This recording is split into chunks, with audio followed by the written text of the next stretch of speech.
Am I the a-hole because I want to leave my boyfriend for choking me? My boyfriend and I have been together for about 2 years. In the beginning, things were great, but as time progressed, our relationship took a different turn. He started being verbally aggressive and saying hurtful things that I would later apologize for because I provoked him to say that. We would have good spells, and I thought things would be good again, and then another episode would happen that would start this vicious cycle of verbally mistreating me. Somehow, someway, it was always my fault, and to this day, it's still my fault for his actions. Last night, I was trying to have a conversation about something he did that hurt me, and he turned his back on me mid-conversation, and I said, "This is why I believe you don't care." He then jumped up out of his chair, punched the wall, and ran full speed towards me. He has never laid hands on me, so I wasn't expecting him to do what he did. After he ran full speed towards me, he shoved me up against the wall and put his hands around my neck. While he didn't choke me hard, he started screaming in my face, and I could feel the sting of his hands around my neck after he let me go. I walked into our bedroom and grabbed clothes to leave. He tried to stop me before walking out the door, saying that I provoked him to put his hands on me, and that he has had enough of my complaints.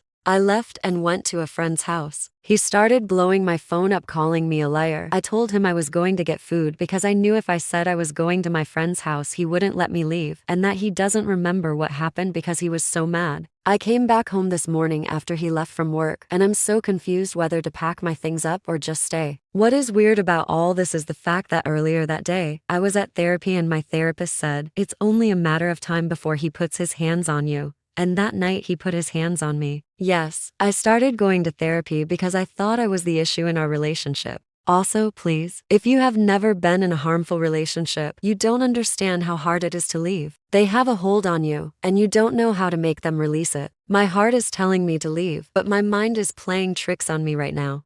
Here are the top comments. You need to leave immediately. Women that are strangled by their partners are at severe risk of being killed by that partner. You are not safe if you stay with him. Not the a-hole. Run. Don't walk to the nearest exit and immediately leave. Not the a-hole. If your partner has strangled you in the past, your risk of being killed by them is 10 times higher. Don't play. Look, I worked in law enforcement and have family that went through this. I'm here to tell you that statistically, if your significant other has ever choked you, you are 8 times more likely to eventually be murdered by the person that did it. You can look all this up. I promise I'm not exaggerating. I know it's hard to leave, but you are talking about your life here. If you wait to leave but still make it out, you will experience trauma that will affect your head and future relationships forever. Also, the longer you wait, the harder it is to leave. He will slowly isolate you until you have no family or friends to rely on.